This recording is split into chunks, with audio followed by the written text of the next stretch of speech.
settings, minimize meeting and filters.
Hello, can everybody hear me? Give me a thumbs up if you can hear me okay. Fantastic, thank you. Hello, everyone, and thank you so much for joining us today. I am Danica Oriel Morway, and I'm the Country Director of PAWS USA. We so appreciate you taking this time during your weekend to be here with us. I'm honored to welcome you to our very special event, Hope from Ukraine. But before we get started, I want to take a moment to acknowledge the situation in Ukraine is beyond devastating. Our hearts are with the innocent victims and the families and all those who've been impacted by this horrible war, especially our beloved colleagues in Ukraine. I'm in awe of the bravery and the resilience of these amazing women and men. To each of you attending, thank you for your incredible support. The calls, the handwritten letters, the emails we've received, as well as the generous donations have deeply touched our team.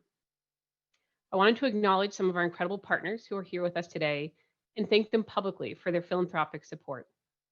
An anonymous donor, Petco Love, Animal Welfare Institute, MSPCA Angel, the Triple T Foundation, the ASPCA, A Kinder World Foundation, and Lauren Marino.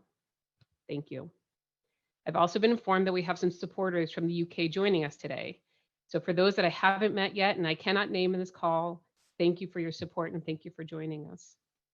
Now, without further ado, let's get started. But first, a couple quick housekeeping rules for this event. We are going to ask that you keep yourself muted. You still have the capability to speak using your microphone, but only during the live Q&A segment at the end of the event. You also notice that your video does not display automatically. Please don't worry, we know you are here even if we can't see you. You may choose to share your video if you would like. Just be aware that we are recording this to share with other Founder Society members who couldn't join us today, so please turn your video on at your own discretion. During the panelist segment, we encourage and invite you to type your questions to our team into the chat box. We'll be monitoring it and setting aside questions to ask the panelists during the live Q&A. Now let's get started. We prepared a video recap of what's developed in Ukraine, and we're going to play this for you now. And for anybody who has any issues with the sound or the video, as we know, Zoom can always be tricky, we've also included the link to the video on YouTube in the chat box, which you can use also. So I'm going to ask my friend Ren to please queue up the video and share her screen with everyone.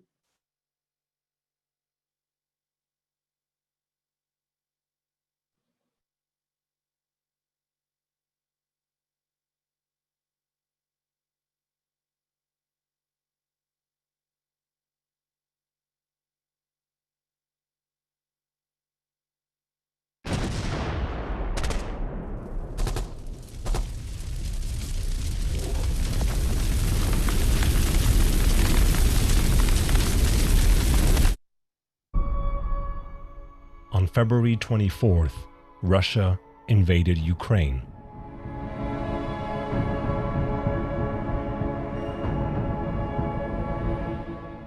Millions began to flee for their lives. Animals were caught in the crossfire.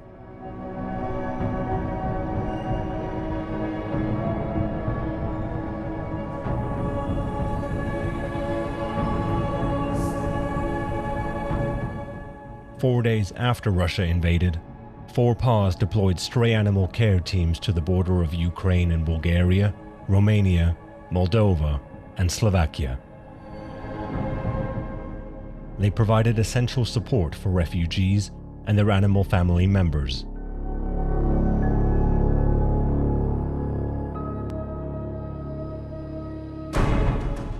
Our courageous team of bear caretakers volunteered to stay at our sanctuary even with news of the invasion. Bear Sanctuary Domagir is located in western Ukraine, and evacuating our 24 bear residents was not possible. Just 1 week after Russia invaded, we took in bears from White Rock Shelter in Kiev. Their location was at risk of being bombed, the animals unnecessary victims of war. After 3 million refugees fled Ukraine for safety, PAWS immediately responds to care for those who were forced to be left behind. The system UPAW is launched to help distribute food and medical supplies to dogs and cats.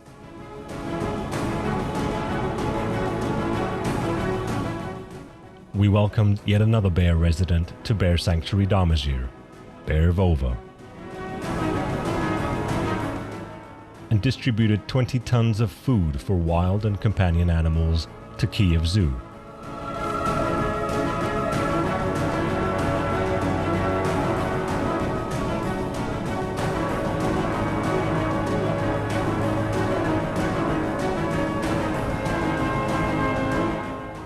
The situation in Ukraine for animals is very similar to what we see in any crisis where people have to evacuate.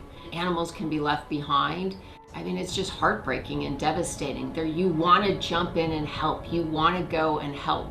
But we know there's people on the ground, like organizations like PAWS to help. So we wanted to do what we could, and that's to support the people that were already there. When Petco Love was looking at where we could help in Ukraine, what we found over and over was a recommendation about the work of PAWS. It came up in partners that were in the area. We understood there were a lot of existing relationships and existing work that PAWS was already doing in Ukraine. That really was the cause and the reason that we reached out to PAWS to learn more. And once we talked to them, we learned more about their incredible work in this area. Our team at Petco Love knew we had done the right thing by investing in the work of PAWS. This is not our first time providing aid in war zones.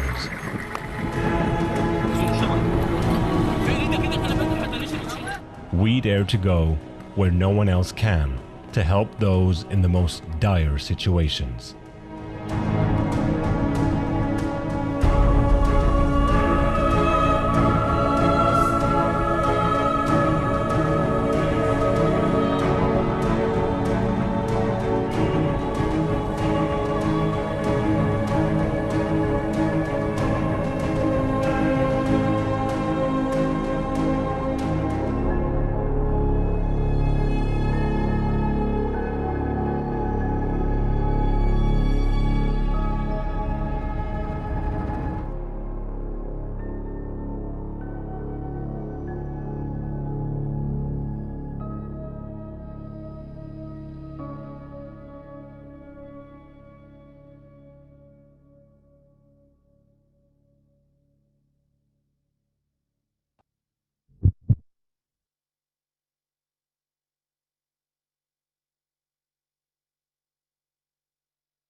Hi, everyone. I saw in the chat box that it sounds like a lot of you were not able to see the video, and I'm so sorry. As we know, Zoom can be really finicky. And so our team has put the link in the chat box for you to watch. It is a powerful video, and I am so sorry for the inconvenience that you weren't able to see that and share this together. We will try and get this to everyone as soon as possible. But yes, again, my apologies for the inconvenience. I wish Zoom was more on our side sometimes. But for those of you that were able to see the video, I don't know about you, but for me, I still get chills every time I watch it. Being a part of PAWS is truly special. We are different from many other organizations in that we've been on the ground for over 10 years in Ukraine. We have the foundation to provide ample and, most importantly, long-term support. The injuries of war do not heal overnight. Many amazing groups and organizations have stepped up to help. They're flying and they're driving and they're providing aid. It's been an amazing cooperation. But the reality is that in the end, they have to leave. Whereas our team is rooted there. Ukraine is their home. Here at PAWS, our reach is truly countrywide, but we can only do this because of your support. Your philanthropy has allowed us to go above and beyond in this critical time. Something I would like to share and celebrate with you and everyone in this virtual room is that together, the US office has raised 53% of all of PAWS's major donor income for Ukraine. This will go such an incredibly long way to support our ongoing programs and our future needs, all of which you learn more about today from our dear colleagues, Manuela and Natalia. Thank you. And now I'd like to introduce you to my PAWS sisters and your hosts, Kira Haley, our Director of Development, and Jen Wessel, the Manager of the Founders Society. Take it away. Thank you, Danica. Hi, everybody. Welcome. I'm Kira. And I'm Jen Wessel. I'm so proud to introduce you to our first panelist, Manuela Rollings. Manuela, will you wave and say hello to the audience? A dedicated animal welfare activist, Manuela is the head of PAWS stray animal care programs in Europe. In this capacity, Manuela delivers impactful projects benefiting thousands of homeless companion animals in Europe and beyond. Manuela directly manages PAWS programs targeting stray dogs and cats in Ukraine, Romania, and Bulgaria. These programs provide sustainable and humane population management projects in local communities while expanding our efforts across Europe. Welcome, Manuela. Thank you for being here. Our second panelist is Natalia Haliko, the Deputy Director of Bear Sanctuary Demassier. Natalia is devoted to providing responsible, ethical, lifelong care for our rescue bears. She single-handedly manages our team of caregivers, coordinates bear rescues and vet checks, develops sanctuary emergency plans, and ensures staff and animal safety during crises like the war in Ukraine. She is an incredible asset to our wildlife team. Natalia, would you mind waving to the audience and saying hello?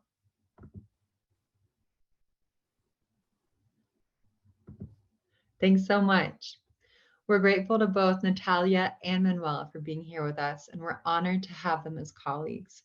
We've selected these panelists for you today to share how we've been able to provide support during the war for both companion animals and bears.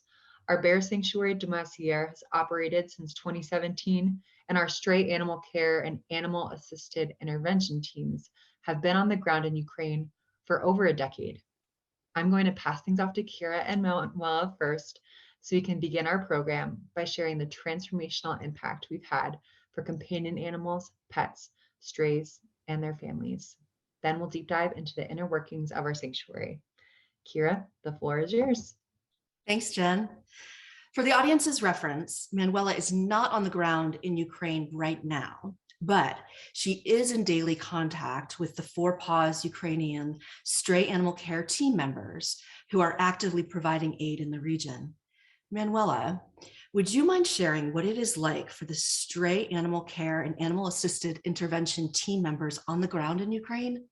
What are they telling you and what are they experiencing firsthand? Sure. So it's hard to believe, but we are already over 5 months in this war, and the situation on the ground is extremely difficult. It's not getting better, it's getting more challenging for the people, for their pets, and even more so for the weakest link in the society, for the homeless dogs and cats that are either on the streets or in shelters. Entire cities have been bombed into ashes. There's hundreds of bombs falling still every single day. Logistics chains have been interrupted. So our colleagues cannot just go to the shop and in many regions in Ukraine and buy a bag of pet food, or send their children to school so that they can take care of animals in need, or even very simple things like fueling up our mobile clinic sometimes becomes a huge challenge. And unfortunately, millions of people have lost their homes, have lost their jobs, and many, many thousands have lost friends and family members. So the situation is very, very hard. It's just incredible to think about. And it's really important, I think, for us in the States to remember that this war is actively ongoing, and it's very, very real for Ukrainians. It's faded a bit in the media here, but it is very, very real. For context, as Manuela said, we have been active in Ukraine since 2012.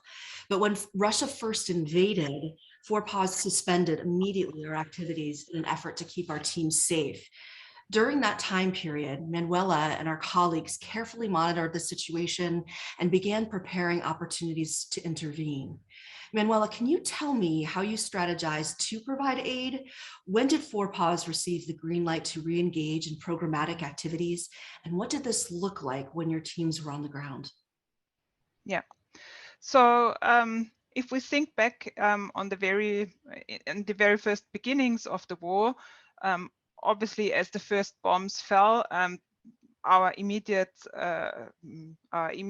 biggest concern was for the safety and security of our team. Normally, our mobile veterinary team travels around the country, and we had to briefly suspend this because it was not clear, even are roads accessible, where are the next bombs going to fall, where are they safe, where is not safe at the moment. So we briefly suspended this, but if we also think back what happened in the first days of the war, there were millions of people that streamed from all over Ukraine towards the western borders.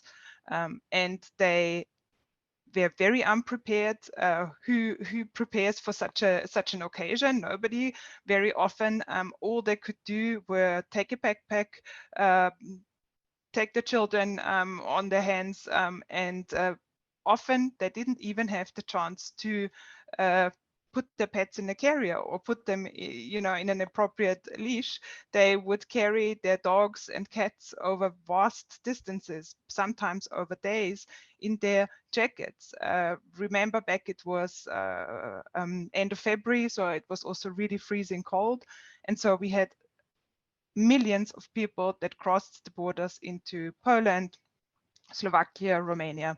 As Kira said, we have not only a team in Ukraine, we have stray animal care teams in Eastern Europe, also in Romania, in Bulgaria, and we work with partners in Moldova and for this case also in Slovakia. And so what we immediately were able to provide is care for the pets of the refugees as soon as they crossed the border. The very basics were needed. So people that already had to carry their pets in the jackets, of course, could not take a lot of food. So we were able to provide food for the people traveling with cats. Very often we gave them carriers. And then there was also veterinary care needed. We had very, very difficult stories of, to give you one example, we had a very old lady that walked with her Dachshund for days, and the dog was so stressed that it could not go to the toilet for 5 days, which can result in a life-threatening condition.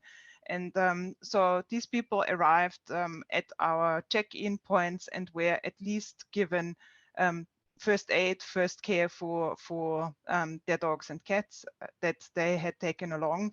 They were also given vaccinations, microchipping, and the passport for their pets so that they could travel onwards, because people didn't want to stay at the borders. They wanted to, maybe reach friends or family further onwards in Europe, in Italy, in France, in Germany, and so on. And so there, then microchipping became extremely important, as well as the rabies vaccinations. Yeah. So this is what we focused on in the first days of the war. On the other hand, there were also many people that did not want to leave, and some that could not leave because they had maybe a lot of pets to take care of. Ladies that had 20, 30 cats, people that were running active shelters did not leave. And so what we also did is we immediately connected with partners on the ground. And in the very first days, we sent financial aid to some of the shelters that needed it the most, because simply buying food was not such a easy and simple thing anymore for the dogs and cats in their care. And unfortunately, very quickly, it also became apparent that this will not be a short-term intervention, that we will need to support on a longer perspective.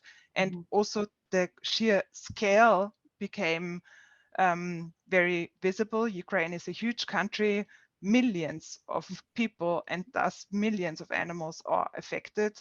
And so we started planning and connecting to all our partners in the country, and to think about how can we not just help for the next day or for the next weeks, but how can we do this in the most efficient way in the next months and years to come.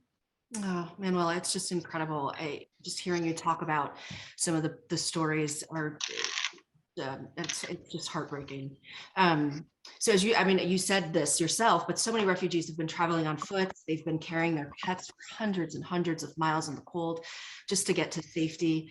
By the time they reach our 4PAWS teams at the borders, they're exhausted, mentally and emotionally. And, you know, as I said, it's absolutely heartbreaking.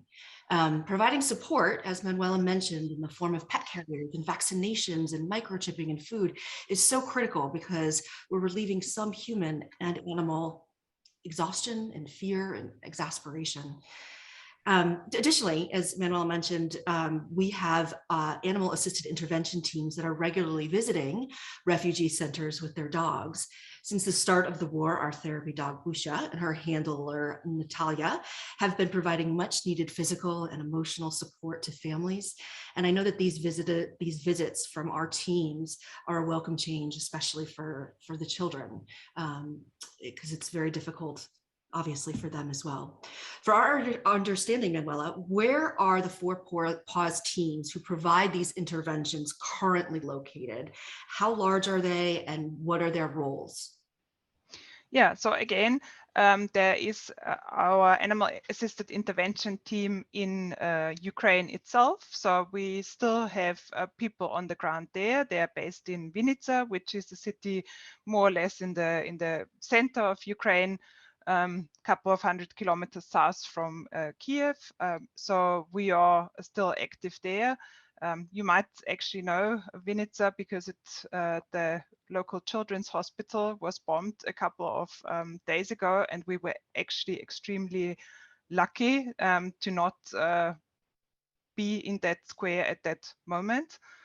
In addition, we also have animal-assisted intervention teams in Bulgaria and in Romania. And so the Romanian teams worked a lot also in the refugee centers for kids that, you know, had all of a sudden lost everything, and just to put a smile on their face while they had to stay in temporary accommodation.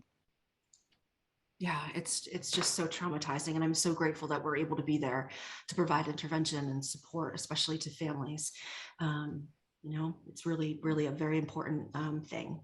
So I want to just switch gears quickly on you, Manuela, and I wanted to talk a little bit about a project that I'm particularly proud of, and that's UPAW. I know that we were involved in the creation and launch of it. And it's provided aid to so many. Can you share more about what UPAW is and who's involved? Yes, so UPAW is a very special project because it's actually an independent nonprofit organization that we supported with the setup. In the very first days of the war, like we discussed already, we had a lot of people leaving the country, but on the other hand, there was a big rush to the borders of people that wanted to help, with all good intentions, and for sure with a lot of goods and activities and services to offer. But we also saw that there was no coordination. So there were some shelters who maybe received from 3 different organizations and thus had full warehouses for a month, while there were other shelters that maybe didn't have an English-speaking website, or didn't have a coordinator who could engage with supporters, or that is difficult logistically to reach, got nothing. And very often the ones that needed it the most, often the public shelters, the shelters that were in regions that were really very heavily affected from the fighting, so the eastern regions, there that aid did not arrive. And so for us, we really wanted to support a project that optimizes this kind of distribution. So we helped the setup of this platform with the aim that dog and cat food and other resources like veterinary medicine, tick and flea medication, which was very important in spring, could be fairly and efficiently distributed to the dogs and cats that needed it the most on the ground. And it's quite a cool project because Ukraine is a huge country, and so what they managed to achieve is they pulled about 20 local organizations together in this group. There's local coordinators in each region that also make sure that the aid gets received, that there is reporting in place, there is a lot of information on where the food actually goes to and gets used. Which is also an important aspect. We want to be very transparent and make sure that donor money really gets used where it's needed the most. Yeah, and so we are really proud of this. It has been running. The first distribution, I think, went out 4 or 5 days after the first bombs fell. And now it's 5 months in, and yeah, one truck of food is about 10 tons, and there were hundreds of these deployed into the country. It's still ongoing, and what we're especially proud of is it's really going in the areas where there's also active fighting. So they're able to deliver to cities like Mariupol, they are able to deliver to cities like Mykolaiv, and then hand over these goods to local coordinators that can then again distribute it to shelters that is much needed. While in Western Ukraine, at the moment, the situation is more stable, and so we really focus where it's needed the most. UPAW is one of absolutely my favorite projects. It's just so incredible. It has such a deep reach in Ukraine, and it just showcases the power of collective collaboration and impact. And it's just really incredible. Manuela, can you share how many companion animals and families for PAWS has directly cared for since Russia first invaded? Yeah, I would say about 15,000, counting at the end of July now. And on the other hand, what we were also able to do is we were able to restart our mobile veterinary services.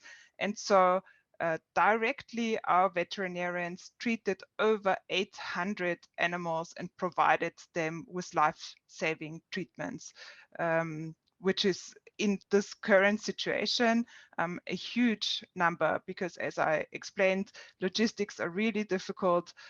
We normally have a team on the ground that collects animals, brings them to the clinic, treats them, brings them back.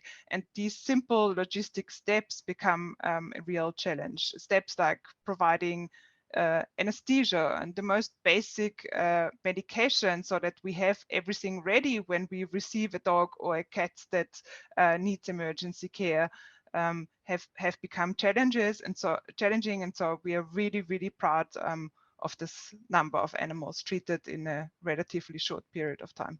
Yeah, I'm very proud of you too. And I'm very proud to be a part of 4PAWS, but the impact that your team has had is extraordinary. And it's amazing.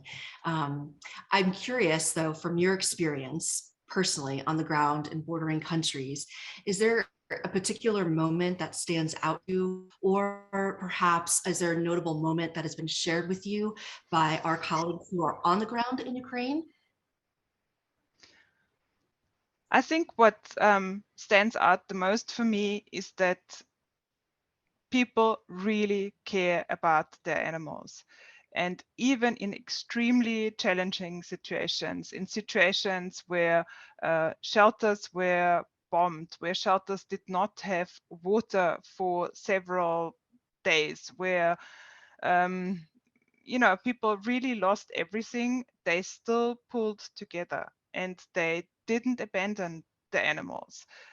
They didn't leave and say, okay, not my problem anymore.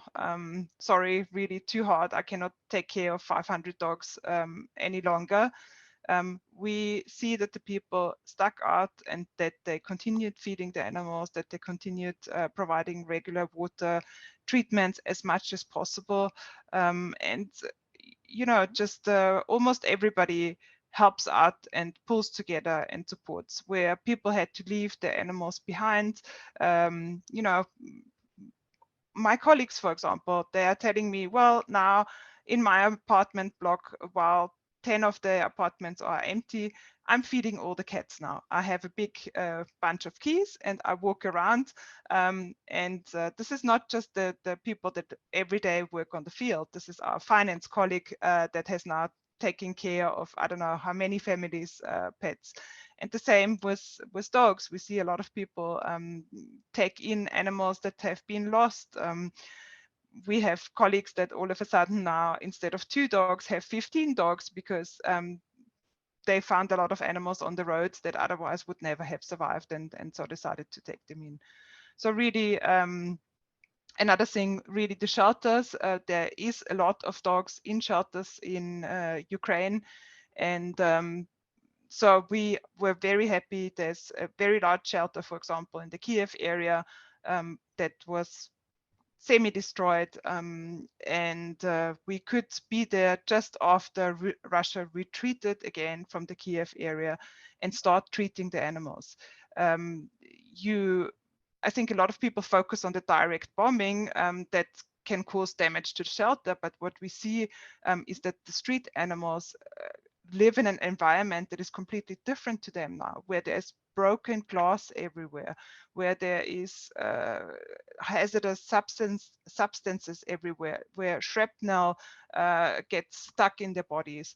And so these are all things that we experienced on the ground, and where we were very happy and very lucky to be able to be there very quickly and at least provide some relief for these animals. Sounds like that even amidst all the horror, there is extraordinary moments of humanity. I know Manuela shared that PAWS is deeply committed to creating sustainable long-term change, not only in Ukraine, but across the globe. And from your perspective, Manuela, what are the current and immediate needs for companion animals right now in Ukraine? Before the war started, Ukraine actually had very active programs that would take care of the stray animals. They had what we always refer to as CNVR, so catch, neuter, vaccinate, and return for street dogs, focusing a lot on dogs, not so much cats, but dogs. And this has completely fallen apart at the moment, which is understandable. So veterinary care for unowned pets is a huge topic. In addition to these facilities having to close because it was simply unsafe for the people to work there, obviously also there's veterinarians who had to leave the country. So there's a huge shortage of veterinary care for dogs and cats, which we are tackling and attempting to support, but this is one of the big topics that we see in country. So how do you see PAWS being a resource in Ukraine and in the surrounding countries in the months to come? Are there any, you just alluded to it a little bit, but are there any programs or initiatives that will be launching within the next few months that haven't been announced yet that you can share as a sneak peek to our audience? So as I said already, veterinary care is definitely our focus. It's what we have done and what we have provided the last 10 years. And we want to upscale these capacities, simply because at the moment the municipal entities are not able to provide this at all anymore. So this is mainly then focusing on dogs. Another thing that is in planning and that I can start sharing with you. So for the dogs, we work a lot with mobile clinics, but something that often gets forgotten is the cats. Cats, we often say, suffer silently. They are often the less visible part of the stray animal issue. And but nonetheless, they suffer tremendously. If they live on the streets, they have a very short, very harsh life. And so we are planning and making connections and thinking about how can we set up programs with veterinarians, maybe in several different cities that will target specifically cats. And yeah, last but not least, I have mentioned already there's many dogs in shelters in Ukraine. The shelters are running out of resources at the moment. It was already a challenge before the war, and now this is even a much more difficult topic on how to get animals adopted, for example. You can imagine this is not a good time for people to take in another animal. So in the longer term, we really also want to continue our focus on shelters in Ukraine to make sure that animals don't just get taken in and have to spend their entire lives in shelters, but really towards our vision that every dog and every cat should be in a good home. Oh, Manuela, that's wonderful. Thank you so, so much for being here. I have to share with the audience that Jen and I have had the privilege of working very closely with Manuela these past few months. And each time we have the opportunity to speak with her, we're just so moved and so in awe of the incredible, extraordinary work that she does and everything that she's able to accomplish in such a very difficult, dire situation. Manuela answers us at all hours of the day while she travels from country to country. She is truly one of the hardest working human beings I know. She's incredibly dedicated to the communities she serves and the companion animals she serves. Thank you, Manuela, for the important work you're doing for cats and dogs, communities, and refugees. I'm so proud of you. Thank you so much for giving me the opportunity to speak about our programs. Absolutely my pleasure. Absolutely my pleasure. With that, I'm going to pass it off to my extraordinary colleague, Jen, who will be with our very, very brave and our very, very devoted colleague, Natalia, to share how PAWS has been supporting wild animals while the war rages on in Ukraine. Take it away, Jen. Thanks so much, Kira. It's no secret to most of you that our bears hold a special place in my heart. So I'm honored to speak with Natalia for this portion. Before we dive in, I do want to set the scene for you a little bit. Again, the updates of the war, they're not taking as heavy a focus in the media as it once was when Russia first invaded, but the war is still ongoing. Bombings assault the peace and wreak havoc. Loud explosions terrifying unsuspecting animals and innocent men, women, and children. Burned rubble and smoking remains of buildings, towns, and once beautiful scenery disorient the senses and set fire to the lungs of those passing through. There's a constant state of fear, of dread, and the ongoing question of when will this be over? But at the same time, Ukrainians have shown such an honorable bravery and camaraderie. They provide aid to one another when they themselves are wounded. They're sharing supplies and offering comfort when they don't have much to give.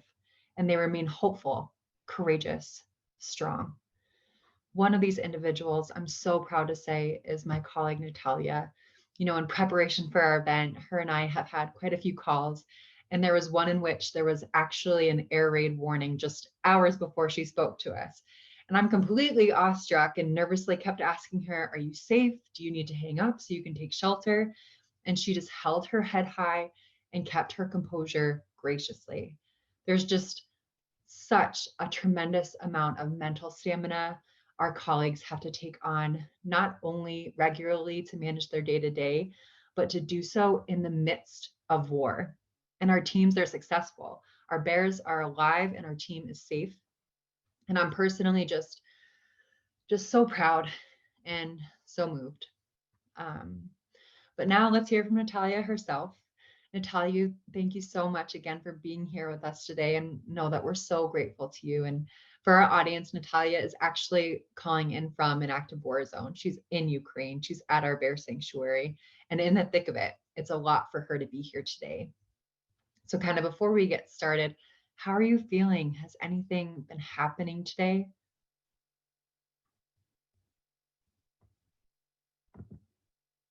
And I might have to have you unmute. Yeah. I think you might Yeah. be muted. Hello, and thank you for having me. Actually, we started this day today from the air alarm as well. Like lately, we have more often, unfortunately, even the safest place in Ukraine is Western Ukraine, still receiving more air alarms lately. but all our employees and bears are safe. And as you know, Western Ukraine, it's especially the Lviv region, is one of the safest places, and we received close to 400,000 refugees from the beginning of the war, and they all stay in Western Ukraine, especially in the Lviv region. And we have been hit, like Lviv area had been hit by few rockets, and some of them was not far from my even home. But they trying to hit the most, like the mostly the infrastructures. But so far we are safe, and the bears are safe, and we are lucky. And also we are happy that we right now we are open with a lot of precautions and a lot of rules for the visitors, but still visitors are coming to us, and they are happy to visit us as well. Yeah. Well, thank you again. I didn't even know there were the air raid warnings again this morning. Thank you. That's just, again, such a testament to you to make sure that not only everything's running smoothly, but just to make the time to be here. Thank you so much.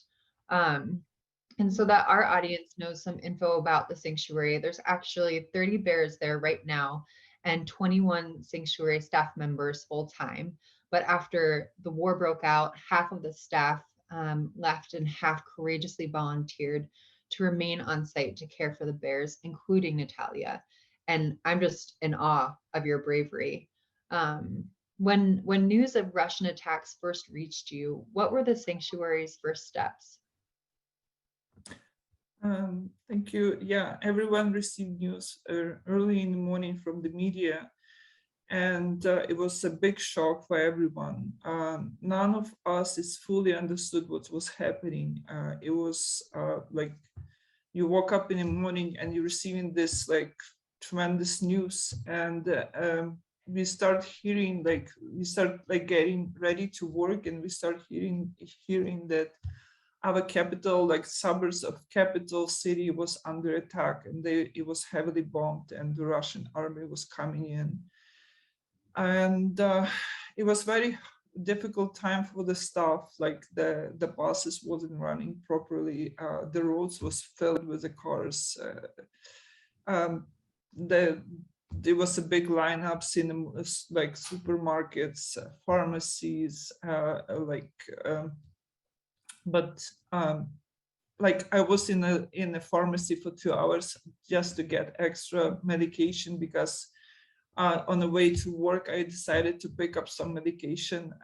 Like I was for 2 hours in a lineup, but actually people were very calm and no panic. Like it was just really surprised me.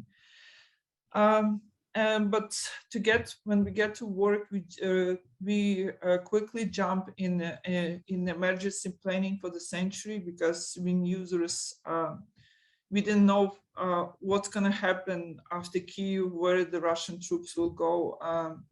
And then we decided to split the team, like mostly like who needs to take care of the animals. It's the caretakers who stay behind on the grounds, and the rest of the staff, we decided to work from home, like distantly, because it wasn't safe for people to take the transportation for, like, even someone like lives a little bit far away.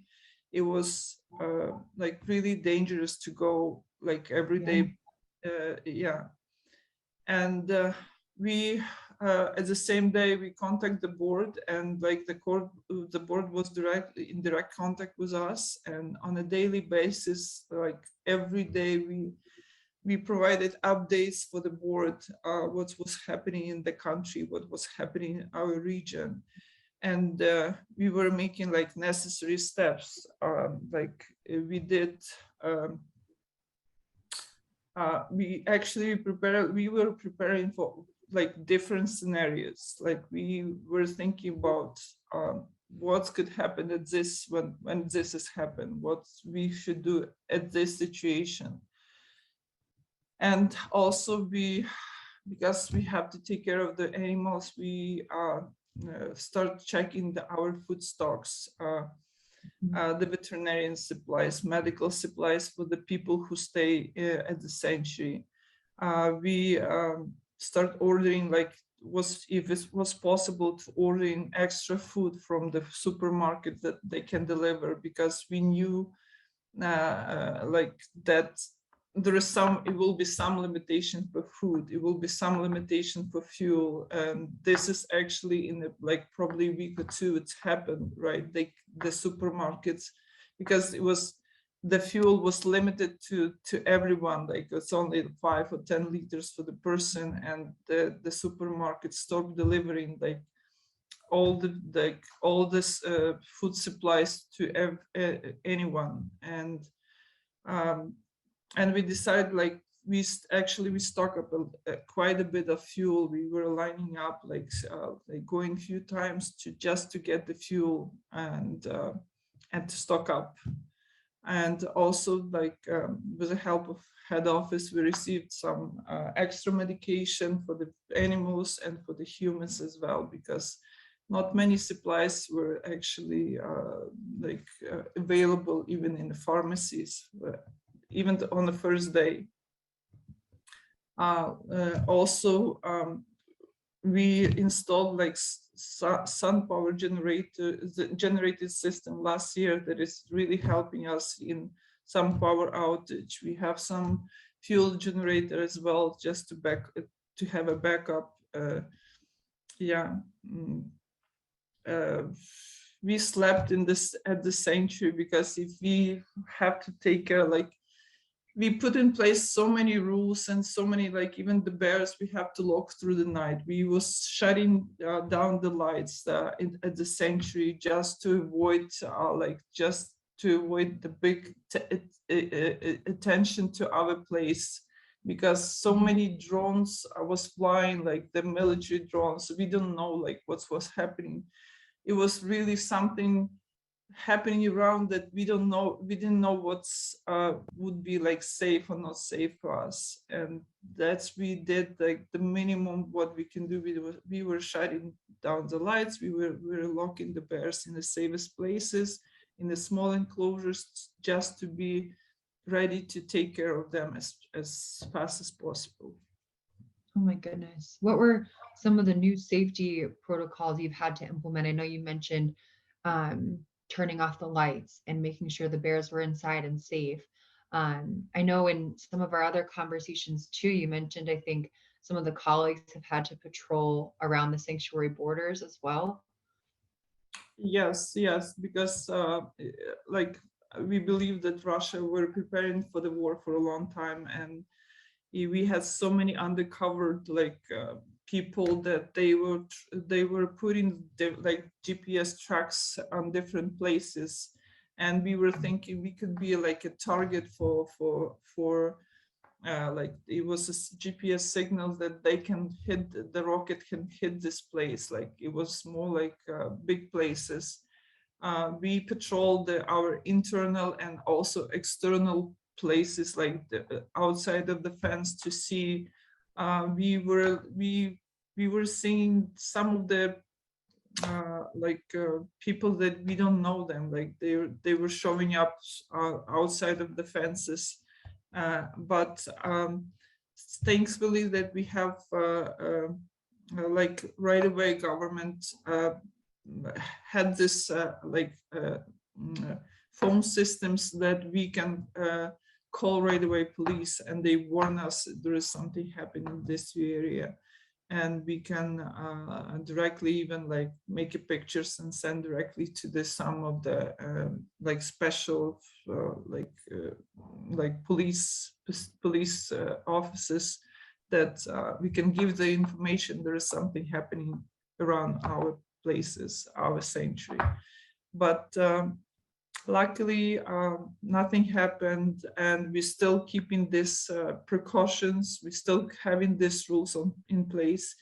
Even the war moved more east and south, but we still have this rules in place. So just in case Natalia broke up for anybody, Natalia and her team is having to patrol the sanctuary borders, look for these air raid markers to make sure we're not going to get struck by missiles. She's also, paying notice to who's walking around the sanctuary and alerting authorities, alerting the police if somebody looks suspicious, and what their activity has been like. So it's so much further, just beyond even taking care of the bears. You're also contributing to your country's security as well. And that's such a toll that weighs. And you're so brave. You are truly so brave. So I guess one of the questions, we've gotten a lot is, why were the bears not relocated to a different sanctuary or shelter outside of Ukraine? Because, as I mentioned, that we have the plan in place in case that the Russian troops will come close to our region, or come really, they are coming to our region. But we decided that if we're still in a safe place, like even refugees are moving from other regions to Lviv region, we decided that this place still safe. But like, as I mentioned, the plan is in place. We have already settled which bear will go to which sanctuary in Europe will go, who will take care of the staff, who will be involved in the roles of the staff and the PAWS office.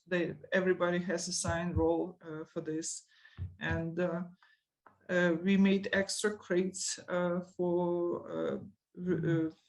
to relocate the bears, but for now, like, we are still safe to be in Western Ukraine, and and also the food, we still able to buy enough food.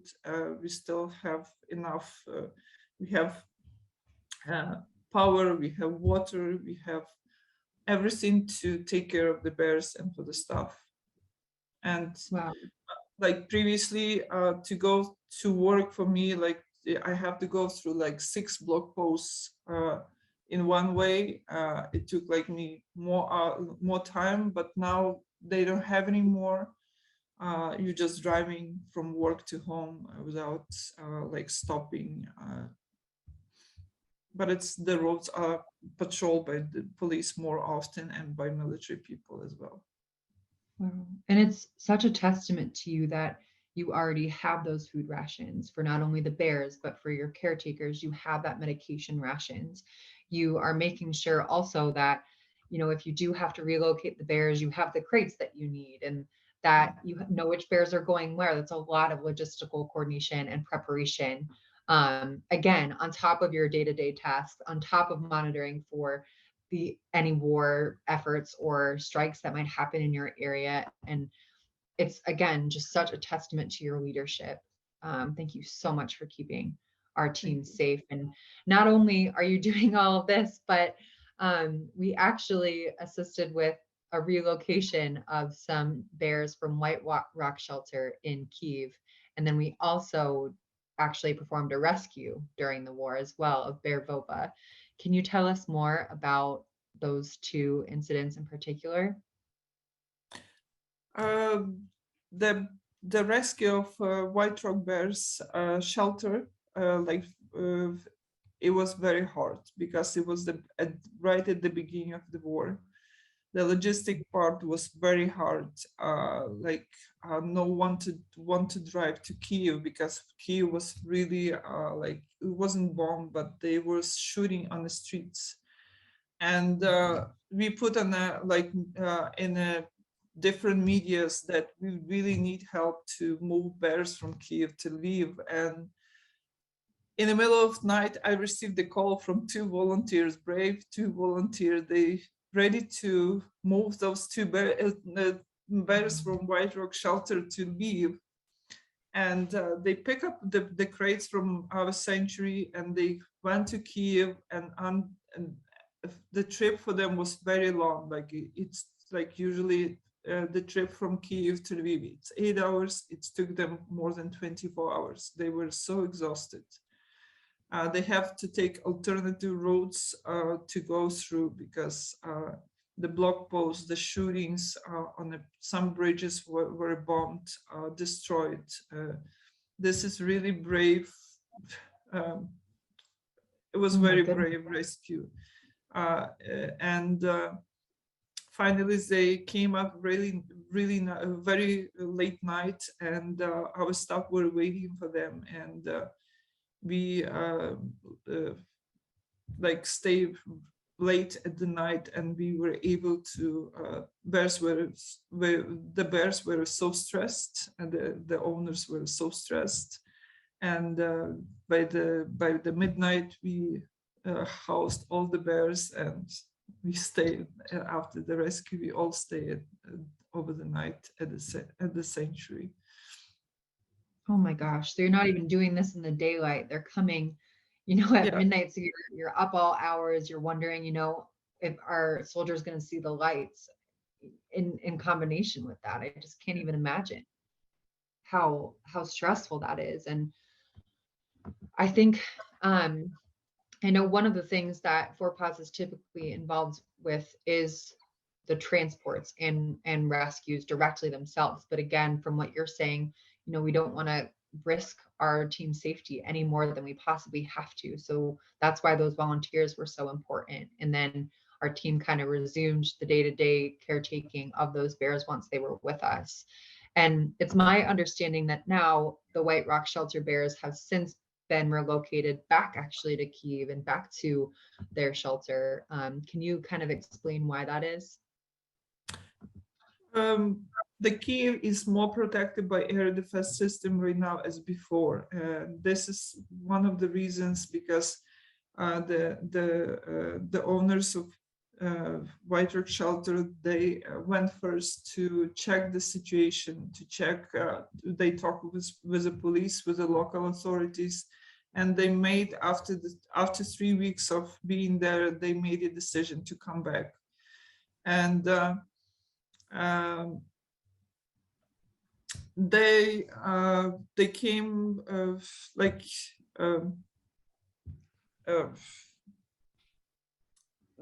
they made a decision to come back because a lot of visitors who came previously, they were asking where they've been, like how they're doing. And as I mentioned, Kyiv became more safest place, and they decided to relocate their own bears.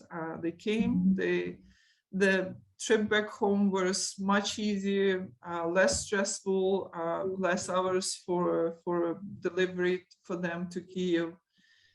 Even some of the roads were already fixed, some of the bridges were fixed on the way back to Kyiv.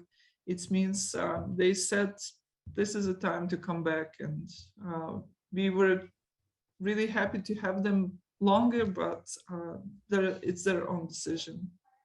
Yeah, absolutely. Thank you for caring for them. And it's great to hear that conditions are improving, at least in some cities, so that they are starting to become safe again. So hopefully that will continue and that will become more of the norm. And I know that you've mentioned this quite a bit. You said that our sanctuary has been open to the public again. And in our conversations, just one-on-one, you've said that some of the soldiers, Ukrainian soldiers, are visiting our sanctuary. Can you talk a little bit about that? Yes, since the opening we opened at the end of the May, but we already got more than 2,500 people, visitors, and some of them soldiers, some of them refugees, a lot of them refugees, and soldiers, military people, are they coming to us maybe mostly for the positive emotions, and this is probably helping them to go over some situation that they've been in, like in the war, or they were wounded previously, and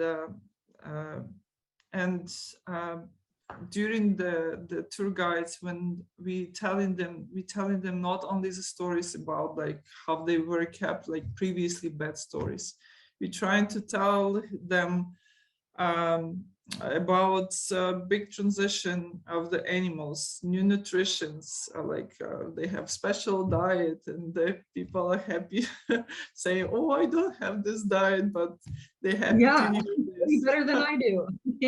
Yeah, how they play, how they been like socialized with like female and male, like what kind of husband they got, what kind of wife they get, the behavior, the animals always get like good behavior and bad behavior, and they also compare with their own behaviors and habits as well, like because usually yeah. And they always, like, you can see when they come in like very serious to the sanctuary, and they leave in the sanctuary with the big smiles, and they saying like, oh, we will tell other like military people to come and visit you, and we're happy to see them as well. And yeah, as also we have free visit for the refugees people, for the orphan kids. We offer them like different quizzes, forest schools. Um, like also we have like a local painting toy. We offer to them like master classes for this toy as well, and they're happy because they can learn something new. They can learn the local tradition. We can because every region has a different tradition, and they just really more deeply involved in our region, and they're happy to learn this as well.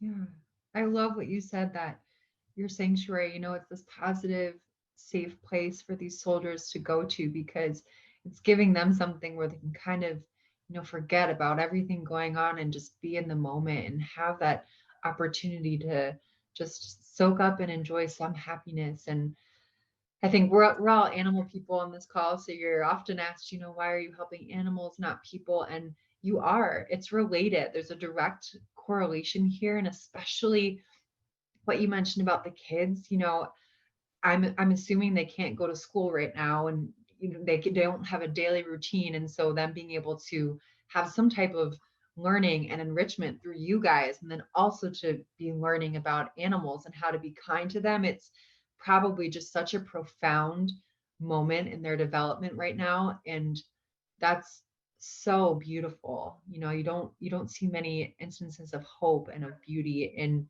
times like this, and you're doing that. You're giving that to these people, and it's really, really great.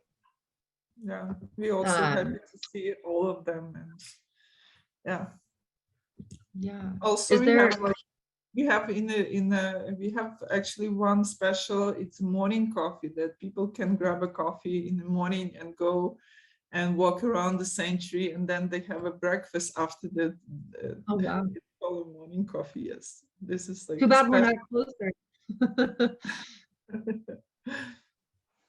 That's wonderful. Is there one story in particular that sticks out to you or stands out about our visitors? I know you've given some really great examples, and you had shared with me too that there's one sanctuary tour guide that in particular loves giving the tours to the kids because they're always so eager and ask questions, and they just find so much happiness in it. That was just such a sweet story I'd love to share.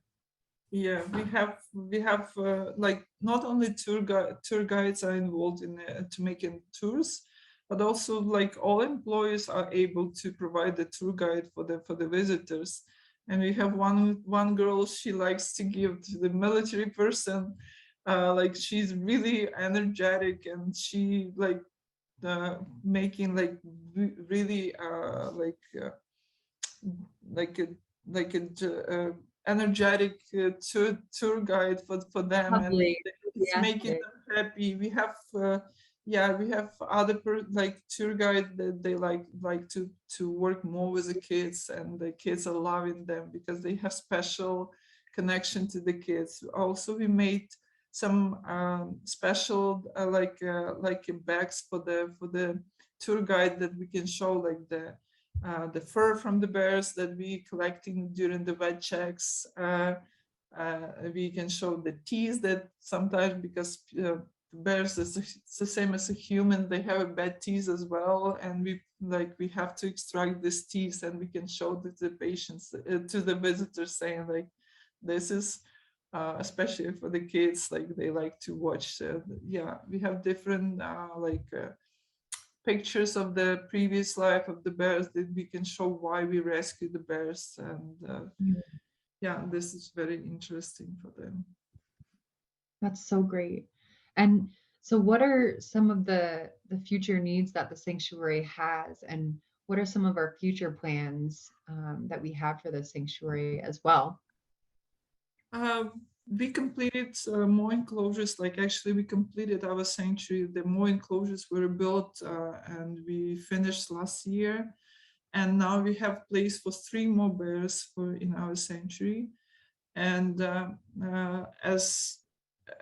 and we actually planning to rescue 3 more bears beside Woa that he was rescued in March 2022. And Woa, he's happy to be here as well. Like I used to see on the video, he's really playful. He's has more space to walk. He can walk around. I saw him even lying on the ground and playing with the grass, like probably, and he never had this before. And yeah, that's why we like, even during the wartime we were able to rescue him, and we still planning to rescue 3 more bears that we have placed for them. Also, we wasn't able, because a lot of the bears from the bed keeping, like age, like some of them, it's like they're older. We usually do like regular checkups, like vet checks, or we have urgent vet checks, like especially after rescues and when we see a lot of problems. But we were not able to do any vet checks this year. And what we're planning probably next year will be much busier for us. We have to do like vet checks, x-rays, we do ultrasounds, we do like blood tests, and other procedures. It has to be done next year. This is like, it would be very, very, very busy, like after, like actually next year, maybe after the war, it's more clear. And also we planning to make more crates just in case for evacuation. We probably will do more crates. Also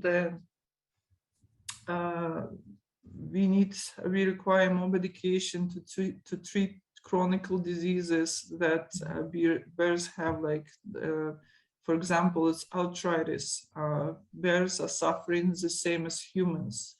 The pain, through the pain, they usually like nervous. They showing this stereotypic bad behavior because they feel the pain. If you not treat them, like this is what we really buying more. It's a medication. Also, we received the youngest, the bear cubs last year, and one of the youngest one. And also we require some extra toys for them, extra enrichments for them to be very active, to play, to hide the food for them, because the bears, they like to forage for the food. Yeah. Yeah. Also, what we're planning, to probably to build more dens for them, because for hibernation, it's the best place for them to hibernate inside inside the big forest enclosure in the den. This is what, and also we provide different, like we provide straw for the den as well. And as I mentioned, we do a lot for the visitors, and we also like to have like some educational tools for the visitors as well. We have to show them why we rescue the animals, why the animals needs to live in the wild, not in a cages, not in the circuses, not in a private keeping. This is what we need for the it's our plans. Yeah. Got your work cut out for you. There's never never a dull moment. Wow. And the hearing about the rescues, those kind of upcoming and planned for, that's really exciting to hear about and to know about. And we wish you all the luck in the world. I don't know if this would be possible. I'm sure it could be a little bit choppy, but I'd love for our audience to see some of the bears if you're able to quickly go live and show us from wherever you are your view. For our audience members, some of our sanctuaries do have webcams, but obviously with the war going on, Bear Sanctuary de Mazière does not. And since Natalia's on site, thought this might be cute. So Natalia, what exactly are we looking at here? We are looking right now at adaptation enclosure. We have big forest enclosure, plus we have 4 adaptation enclosures. This is for the bears who in need, like disabled bears. Like you can see Zoya. She's a totally blind circus bear. Can you see it? Where's Zoya? Oh, there she is. Okay, the Yeah, bottom, you can see. Yeah, middle. we can put her in a big forest enclosure of her disability. She's only can handle, and she can even have the swimming pool because of her seizures. Sometimes she got seizures and she can be drowned in a water pool. That's why she could be like in a tiny enclosure because she's blind. Also, you can see rescued Wawa. It's a little bit far. Can you see it? He's a big boy. I think so. Yeah. Can you see it? Wow. Yeah. Yeah, he's one that also he's still in adaptation enclosure. We need to do a vet check for him, Great. thorough vet check that we are planning for this probably with local vets for this autumn. And yeah, and then on another side, Martha, she's hiding, she's sleeping. And if you find the proper bear like for Wawa, we can socialize him with the other bear, and he can be placed in a big forest enclosure, and we still have available place for him now. So the We ones have a that big we see up front, that's for the bears that are high needs, can't really have a bigger enclosure because they have medical issues or physical deformities. And then yes. the bigger enclosures, is that the tree line that we're seeing there? It's a big like trees. It's a beginning of a big forest That's where enclosure. those start. Yeah. Okay, great. Yeah. Wow. And this tiny enclosure right now, right beside me, we had like bear cubs, but 2 weeks ago they moved to a big forest enclosure and they enjoying it. You probably saw on the Facebook. Oh, wow. Yeah. Yeah. Awesome. Well, thank you so much for showing us that. And thank you so much again for your time. It was so wonderful to talk with you. And we're just really grateful again that you're here and that you made time for this despite everything going on. And we hope you stay safe and hope the team stays safe. With that, this actually concludes our panelist portion of the event. We're going to start our Q&A. If you can't stay for this portion, we understand. You can feel free to sign off and enjoy your weekend. Our Q&A will be recorded, so you can always view it at a later time if you're interested. But for those of you that would like to say, we would love to have you. And just before we kind of dive into that, I just want to preface, please avoid asking any personal or intimate questions about our panelists' loved ones who might have been affected during the war, because they have had instances of that, and we want to be mindful and sensitive to both Manuela and Natalia.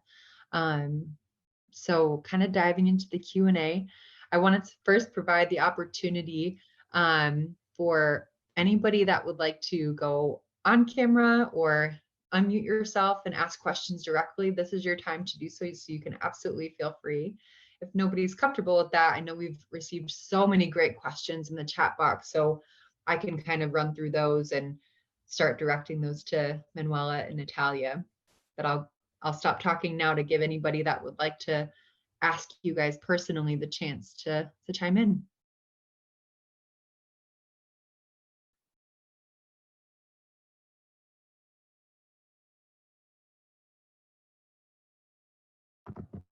Okay. I know it can be nerve-wracking, so I'll start with opening it up with some that we received in the chat box. So one of the great questions that we received from Sylvia, are there any stress-reducing medication administered to the bears who need it, Natalia?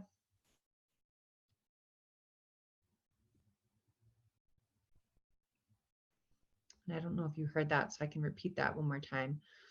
So Natalia, this one's for you. We had a question from Sylvia. Are there any stress-reducing medications you can administer to the bears who need it? Yes, we do. We're using Zilkana. It's a stress-related medication. We don't go for the antidepressants or heavy medications. So far, this medication is really working for our animals, but only when they need it. It's great. I know there's sometimes a risk too with what you're able to give them. So we appreciate you being cautious. Another question that we have is directed to, I believe this is from Manuela. So are any of the dogs or cats being relocated to the USA or adopted out of Ukraine or some of the border countries because some people are interested in possibly if they are?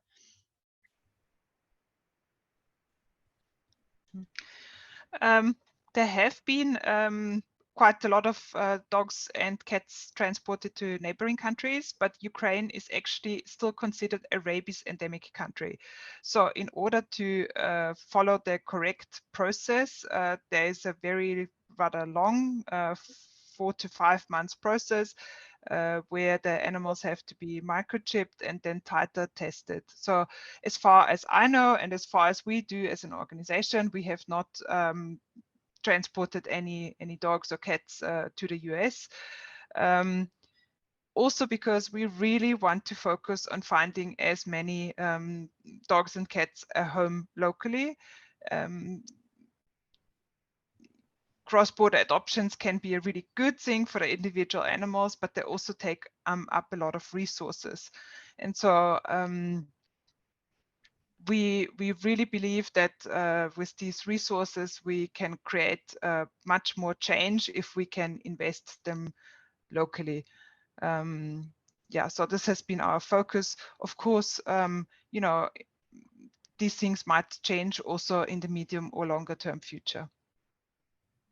Yeah. And I know, Manuela, you've mentioned before too that right now there's some type of situation where some groups are kind of going in, removing animals, but they're actually people's pets that they're then planning to come back for. So can you clarify maybe that a little bit as well?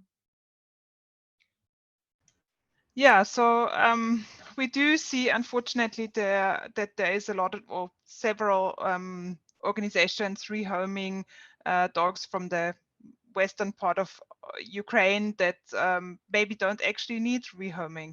And I think it's a really important part to understand that people might have lost their animals during during the time that they had to spend outside the country. But we do see that there's a lot of people coming back, and even those that have lost their animals sometimes desperately search for them all the way from Germany or France, and definitely want the animals back. And so we are helping also with with these programs, and we are helping also with now preventative care. So we have 2 projects. One is we offer microchipping for free to anybody who wants that, to make 100% sure that when an animal gets lost, because it sometimes happens when there is a airstrike or even the sirens.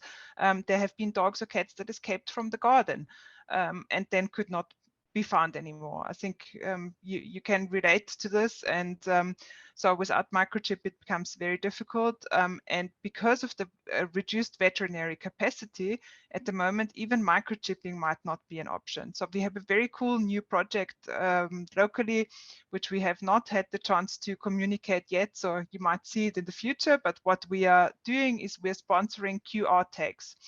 And so there's thousands of QR tags that have been delivered to supermarkets, which people can simply clip on their dogs and cats collar. And so if they get lost, one can scan this QR tag immediately and then reunite the animal with the rightful owners. And we feel this is really important and a fair thing. And we also are super happy to see that owners in the beginning stages, owners were, not really prepared to take their pets. They did anyway. But now when people want to relocate, they do prepare upfront. And so then there's already better care for the animals. Wow, that's fascinating. That's really interesting. Thanks, Manuela. Another question I have here, this one's for Natalia. Do any 4PAWS staff who work in the areas of active shelling, so at the sanctuary, do they have to wear bulletproof vests?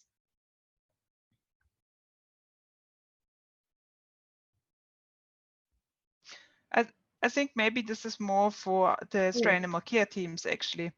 And then Natalia can maybe give this for give the background also what's happening at the sanctuary. But we do not actively send people into fighting zones.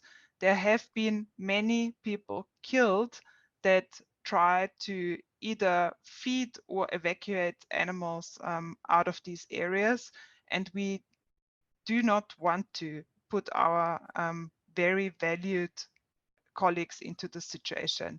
What we can do and have been actively providing is when the situation is safe, we go in and we collect animals. To give you an example, in the Kiev area, as soon as the Russian troops retreated from the Kiev area, we were on the ground within 3 or 4 days and were able to provide veterinary care. So there we had actively animals that were hit by shrapnel, that had, I don't know, cut open paws and. So yeah. And it's really, there is a huge amount of work in the country, and we can luckily make a big difference and help hundreds and thousands of animals at the moment in Ukraine without having to put our colleagues in this kind of danger. So we are preferring to do this at this stage. Yeah, and we not, like as Manuela mentioned, like we're not wearing in at the sanctuary, but everyone has a phone, and everyone received the signal when it's air alarm coming, and we are aware that could be something happening. It means people are seeking for some shelters. They already kind of thinking like where they can hide, but not with they're not wearing the bulletproof vests. No. Great question. Some more coming in too. I have one more. Are there any efforts to bring in vets from outside of Ukraine to help with the need to treat the animals? So I guess this can be for both Natalia and Manuel. I'm not sure who wants to start there. I can maybe start from a stray animal care perspective. Yes, for short-term aid, this might be an option, but we are very lucky that we have an excellent team on the ground. And so we always prefer to work with our local colleagues and partners. We know their work, we know the excellent quality of their work, and it's not always just the dogs and cats on the streets. They also speak Ukrainian, and so they can interact with the community much easier than international vets. And again, we think about the medium and long-term effects. So while for sure coming in and helping now on a short-term basis will change something and will help some animals, we really want to be there for the long run. And thus we would rather add additional veterinarians and maybe an additional mobile veterinary team to our existing colleagues, and also, continue potentially training, like the cat project I explained. We really want to work with local vets that can stay there longer term, that might learn and specialize then in cats, and cannot deliver this just for maybe a month or maybe a year. It's not realistic that international people stay longer in the country, while a local person, hopefully, once we have upscaled these capacities, will deliver this maybe for the next 10 years, maybe for their lifetime as a veterinarian. Yeah, in our sanctuary, the vets comes, like we have from Berlin University, we have vets coming to treat other animals, but also we have a local vet that has been like on the side with the PAWS vets, and they been like they they've been like approved by PAWS vet that they can treat other animals as well, but unfortunately they don't have the whole supplies that the PAWS vets can bring. It's like a portable X-ray or ultrasound machine. Like this is the stuff that they're not able to have it. Like they don't have it, and they're not able to bring to the sanctuary to treat the bears usually. We can take the bear to the clinic, but it needs more anesthesia. This is not it's not always good for the animals to keep them under anesthesia for a longer time. But for the emergency, the urgent situation, yes, they can treat other animals, and they can help us to go through some critical situation, yes. Great answers. Thank you, guys. Manuela, another one for you. Are the shelters in Ukraine for dogs and cats currently active, or what does that look like in operation for just typical, I guess, every day? Yes, shelters are active and are still taking care of animals, but they are hugely understaffed at this stage, which means that the quality of care given is just way below what we would see previously. Ukrainians, the way I know them, are very active and very caring. So most shelters had large volunteer programs. They had many people come in and walk the dogs in kennels, pet the cats, play with them, interact with them. This is all things that have fallen apart at this stage. So while the shelters still take care of the animals in the sense that they will feed and they will clean, all this more positive interaction, or a lot of it has fallen away at the moment. It's a society, it's people that really suffer, and so unfortunately this also reflects in the time they can spend on these things. But we have also seen some really amazing things happen. We had also people going specifically to the shelter now and say, I will stay, and I know that there is a huge need, and please give me the dog or the cat that actually needs it the most. We are in contact with hundreds and hundreds of older ladies that are not leaving because they love their stray cat colonies. And they continue feeding them, and they're out there every single day. They receive food, and they know every single cat by name. So while we see some sad things happening, I think we also see a lot of dedication and a lot of people that continue helping the animals. Wow.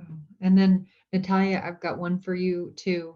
Do you have a favorite bear or a favorite animal at the sanctuary with you now?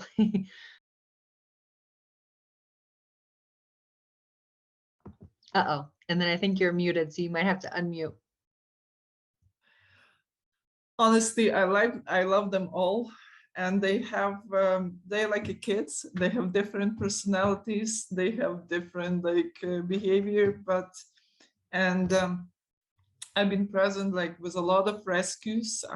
When I came to work, it was only 6 bears, and now you can see it's 30 bears. Every rescue that I've been involved, was really special time, because it was good emotions, and even you attached to them. It's only the personality. Some of them, they liked to have, they more socialized with the people, who was not very harmed from the people. They are more socialized, they are more kind of open to the people.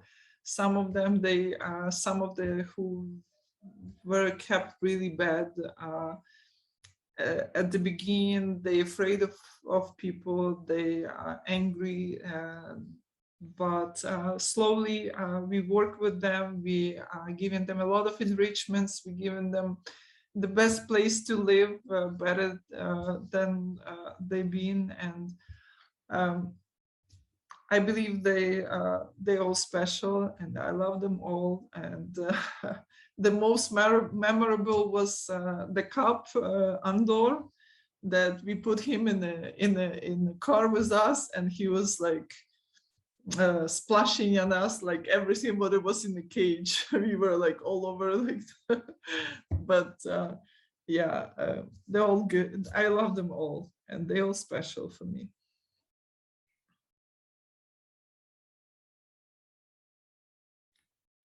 I can hear you. You're muted, Jen. Thank you. I know it's hard to to remember to mute and unmute. I have pregnancy brain. Does anybody have any last minute questions, or if I missed any that came through the chat box, email, text message? I've kind of been looking at multiple screens trying to get everybody. So if not, I'm happy to have you guys email me some questions.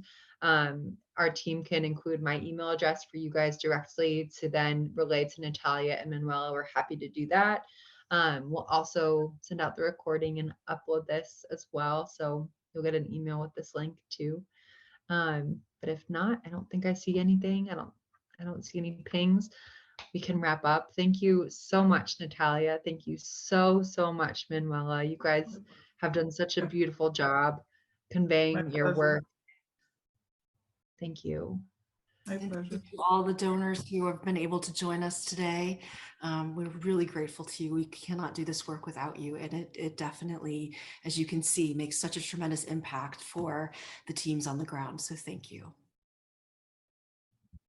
Thank you so much, especially to our Founder Society members. You've just been such a key group to making the impossible possible. Yeah. Thank you. With that, we're going to segue out. We hope you have a wonderful weekend.